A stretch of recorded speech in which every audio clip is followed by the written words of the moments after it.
بسم اللہ الرحمن الرحیم۔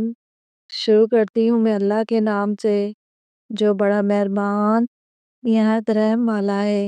نبی کریم صلی اللہ علیہ وآلہ وسلم کی زندگی میں جب کوئی خواب دیکھتا تو آپ سے بیان کرتا۔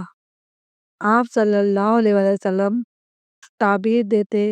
میرے بھی دل میں یہ خواہش پیدا ہوئی کہ میں بھی کوئی خواب دیکھتا۔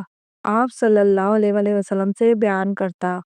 میں ابھی نوجوان تھا اور آپ صلی اللہ علیہ وسلم کے زمانے میں مسجد میں سوتا تھا۔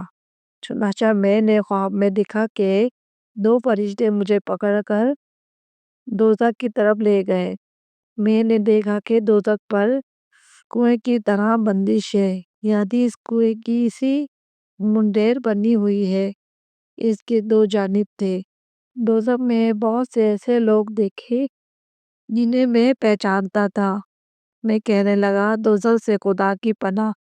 انہوں نے بیان کیا کہ پھر ہم کو ایک فرشتہ ملا اور اس نے مجھ سے کہا ڈرو نہیں۔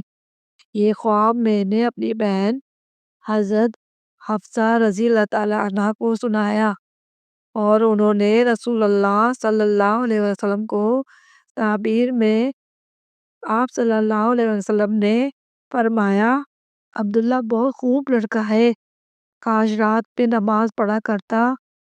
روی نے کہا کہ آپ صلی اللہ علیہ وسلم کے اس فرمان کے بعد عبداللہ بن عمر رضی اللہ عنہ رات میں بہت کم سوتے تھے، زیادہ عبادت ہی کرتے رہتے۔